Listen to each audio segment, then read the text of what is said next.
Good evening, this is Samuel, and in this video on my ENTJ series, I want to talk about transmuting archetypes into ideals.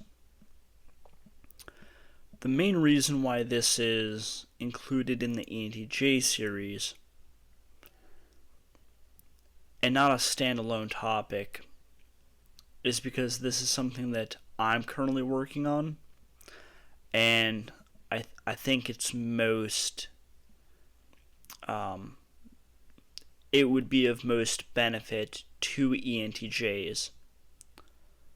Other types may be able to benefit from this as well, but for this purpose, I'll be speaking to ENTJs.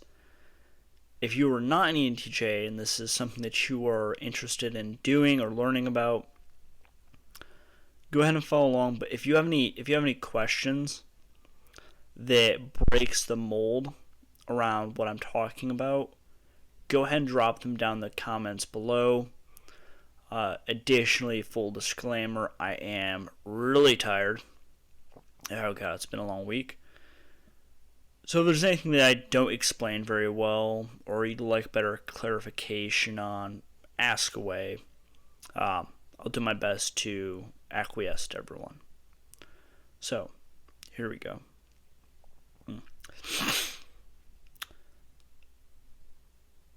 If you haven't seen it already, I recommend checking out my previous video, Ideals, Roles, and Archetypes. To quickly recap, an archetype is effectively a characterization of a type of person, character, or a group of people as narrated by a society or a collective of other individuals. This can be your cultural group, but it could also be your family. It could be your school, it could be any organization or any collective of people.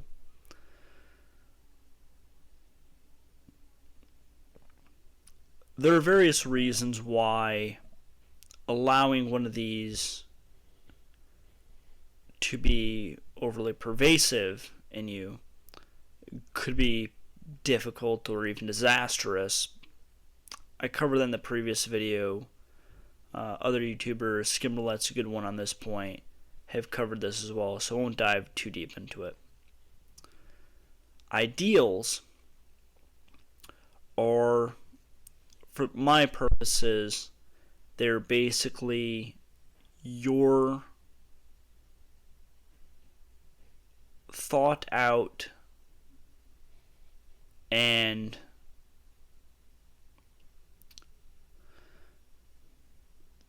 they're basically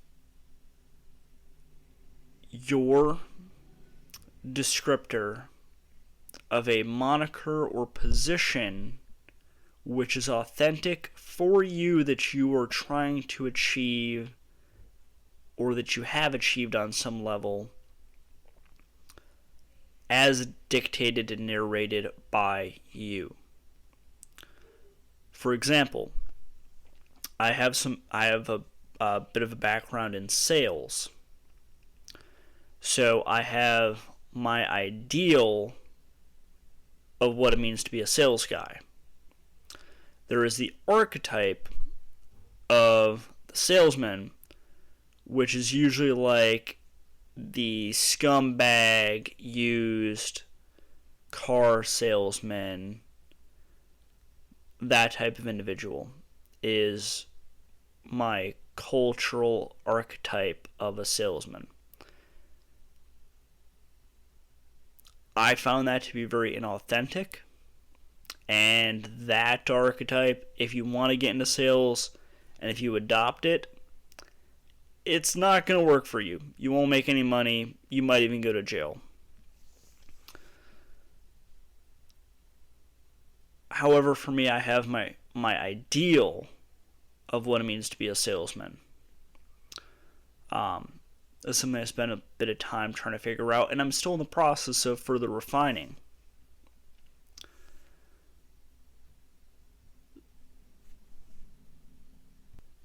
And if I had to explain it to anyone else, my ideal of a sales guy is, number one, I'm a problem solver.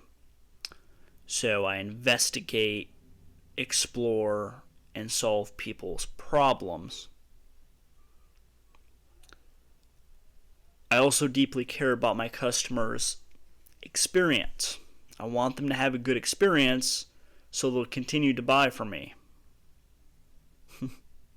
Or so that at the very least,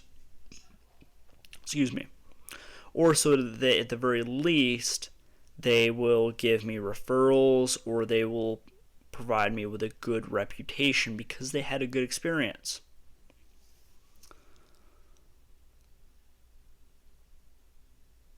And for me, most importantly, my ideal of a salesman or sales guy is being honest, being willing to level with your prospect to convert them to a customer. Be like, hey, look, here's the deal, all right? I'm going to level with you to get your problem solved. This might be a bit expensive. It might even be out of your price point range. You may not want to move forward on this. I highly recommend you do, but here's the deal, okay? Being willing to level with them. Being honest. Being candid was a buzzword in the sales community a while back, and I struck that out of my vocabulary with a prejudice. I still don't really use the word candid or candidly as a result of it. But I digress. So, how do you go from having an archetype, which is, for lack of a better description, something that you may have chosen, but at times it possesses you, meaning this external narration of your position or moniker has some kind of influence over your actions that you're not in control of? How do you make that switch? Well, number one, it may be acceptable to carry on with that moniker that's associated with the archetype, but in order to switch into an ideal, you have to take your own control over it. So, going back to that example, we've got the archetype of this sales guy. Sleazy, quick-talking, willing to do anything to cut a deal, very archetypal. So we took this position, which is salesperson, sales guy, and we identified, okay, what are the key traits regarding this moniker that I want, and what are the ones I don't want? And then going through and actively deciding for yourself what you want to keep and what you don't want to keep.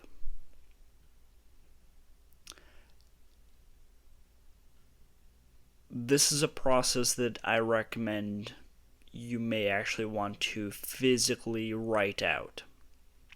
So grab yourself a sheet of paper, pause the video right now. I'll wait. Okay, you back? Alright, good. You got your sheet of paper? Good, cool. By the way, if you don't carry around a notepad, if you're an ENTJ, please start carrying around a notepad. I highly recommend Write in the Rain. I carry mine everywhere. It helps. Okay. So at the top, I want you to write down your moniker or an archetype that you may have which you want to transmute into an ideal. Right now we're going to divide this sheet of paper. So on the top,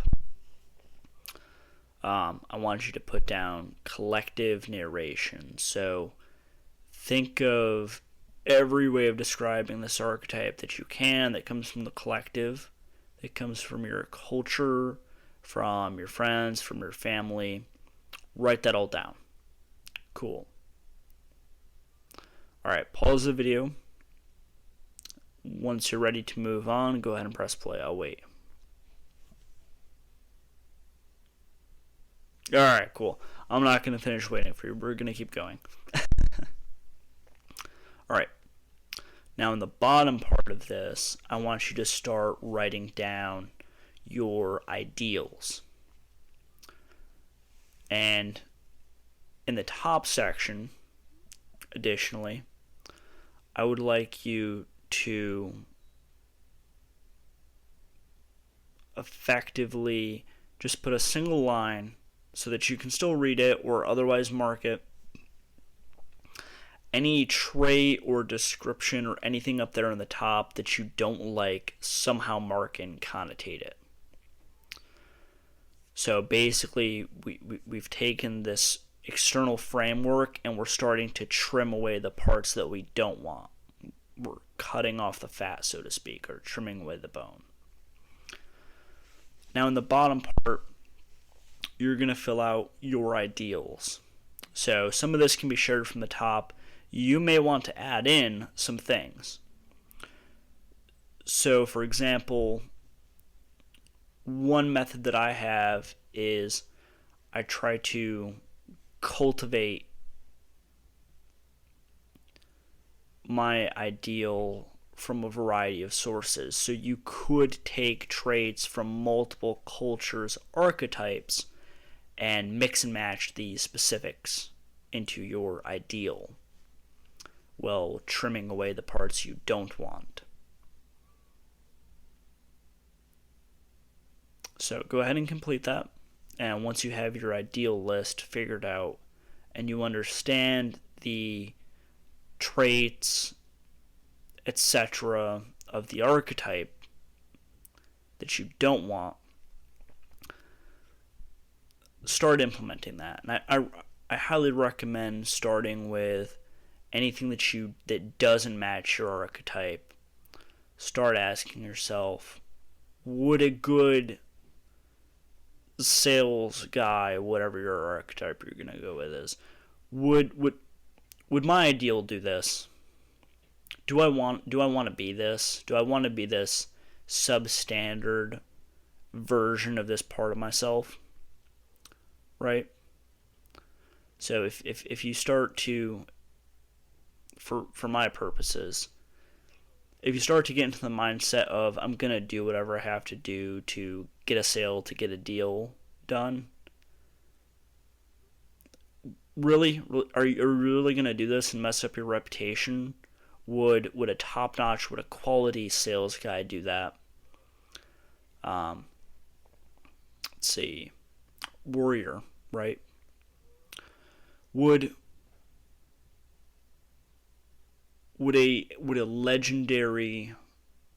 my ideal as a warrior, would you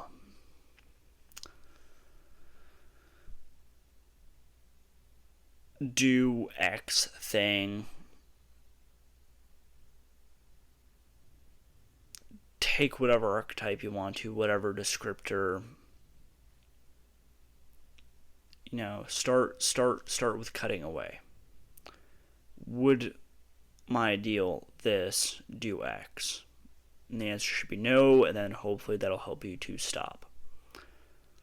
Maybe write this down on your notepad. I have a section that I do every day for behaviors and habits. Little things I want to practice, really honing into the little things helps a lot. So that might be something good to add. I hope this helps. Once again, if you have any questions or comments, drop them down in the comment section below. If you like this content, please like the video. It'll help out with the algorithm by a ton. And also, don't forget to ring the bell to get notifications on when I do my next upload. I've got a few videos that I'm currently working on, so stand by. I may get some more coffee, or I may finally go to sleep for the night. It is anyone's guess which will happen.